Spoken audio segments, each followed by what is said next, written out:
في الفيديو ده هنتكلم عن أغرب قصص التاريخ الإسلامي. قصة سارية الجبل مع سيدنا عمر بن الخطاب. بس الأول كل اللي يشوف الفيديو يعمل اشتراك للقناة ويفعل الجرس عشان توصل له كل الفيديوهات. التاريخ مليء بحكايات تعد أغرب من الخيال، وذلك إذا نظرنا إلى أن وقائعها حقيقية تماما. وربما قصة سارية الجبل إحدى هذه القصص الغريبة التي لم يستطيع أحد تفسيرها حتى الآن. اسمه الحقيقي مش سارية الجبل، لكن هذا الاسم اشتهر به بعد تلك القصة التي رويت عنه. فما هي قصة سارية الجبل؟ يلا بينا نشوف مع بعض. اسمه الحقيقي سارية ابن زنيم ابن عمرو ابن عدي ابن بكر ابن كنانة. كان من أشد الناس إيمان وأكثرهم جهاد، وبينما أدرك الإسلام وآمن برسالة محمد عليه الصلاة والسلام في وقت مبكر من حياته، كان عنده حرص شديد جدا أنه يتعلم مبادئ وقيم الإسلام. ورغم ذلك اختلفت الروايات التاريخية بشأن مولده. بعض الروايات بتقول أنه ولد قبل الهجرة، والبعض الآخر بيقول أنه ولد قبل ظهور الإسلام، لكن أعتقد أن الرأي الثاني هو الأرجح، نظرا لأن جميع إنجازاته حدثت في صدر الإسلام، وخاصة فترة خلافة الفاروق عمر بن الخطاب، حيث قاد جانب من قوات المسلمين في معركة فتح بلاد فارس.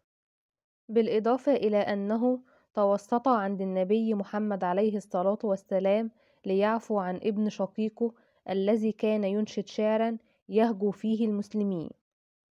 وكل الأسباب ديت لو دلت هتدل على إن الأرجح هو إن سارية ولد قبل ظهور الإسلام.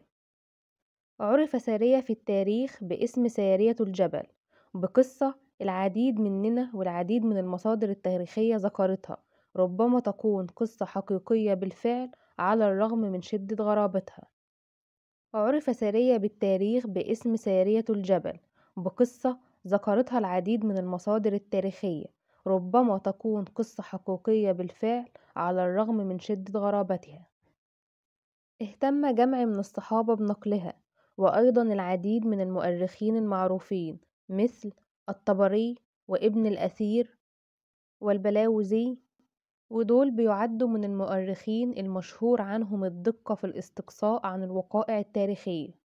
بتبدأ قصة سارية الجبل في التاريخ الإسلامي في وقت انطلاق جيش المسلمين إلى بلاد فارس.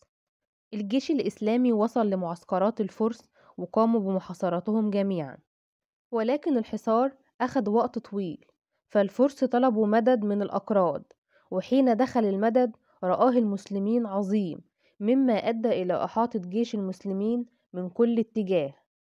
وهنا اتغير موقف المسلمين من القوة إلى الضعف، ويبدأ التفكير فيما سوف يفعلونه مع هذا الجيش العظيم الذي أحاط بهم من كل الجهات.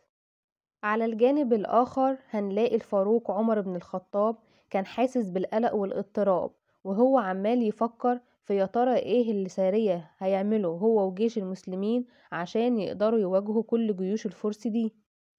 استمر عمر بن الخطاب يفكر ويفكر ويفكر حتى غلبه النوم، وفي نومه رأى منام فيه بداية المعركة اللي بتفصل بين المسلمين والفرس وموقف كل منهم. شاف عمر بن الخطاب في منامه أيضا إن المسلمين أحيطوا من كل الجهات بجيوش الفرس، وإنه خلاص ده هيكون سبب في هلاكهم، وإن جيوش الفرس هي اللي هتنتصر عليهم.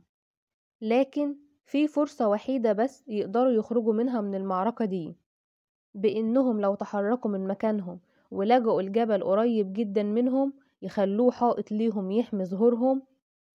ده ممكن يكون سبب في إن جيوش الفرس ما تقدرش تتغلب على جيوش المسلمين، وممكن يحصل العكس إن جيوش المسلمين هي اللي تنتصر في المعركة على جيوش الفرس.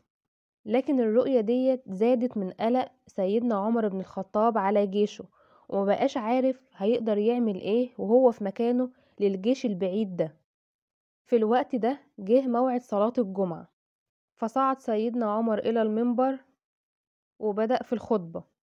وهو بيخطب قعد يقول للناس كل اللي شافه في حلمه، وبدون أي مقدمات وفجأة وبصوت عالي صرخ وقال: يا سارية الجبل، الجبل من استرعى الذئب ظلم، يا سارية الجبل، الجبل من استرعى الذئب ظلم. الناس أصابتهم الدهشة من اللي سيدنا عمر بن الخطاب قاله في الخطبة. بعد الصلاة ذهب إليه سيدنا علي بن أبي طالب وسأله عن اللي قاله في الخطبة. الغريب إن سيدنا عمر بن الخطاب ما كانش فاكر خالص إن هو قال كده وهو واقف على المنبر، فقال لسيدنا علي بن أبي طالب: ممكن أكون قلت كده لأن ده اللي كان جاي في بالي في الوقت ده، إن المشركين هيهزموا جيوش المسلمين وخلفهم جبل، إذا احتموا به انتصروا، وإن ظلوا على حالهم هلكوا، فخرج مني ما تزعم إنك سمعته. الغريب في الأمر إن في نفس التوقيت اللي قال فيه سيدنا عمر هذه الجملة أجمع سارية ومن معه إنهم سمعوا صوت عمر بن الخطاب يخبرهم بأن يتحصنوا بالجبل، وقد أطاع ما سمعوه فانتصروا في معركتهم ضد الفرس. وهي دي قصة سارية الجبل اللي بتعد من أغرب قصص التاريخ الإسلامي الموجودة في التاريخ حتى الآن.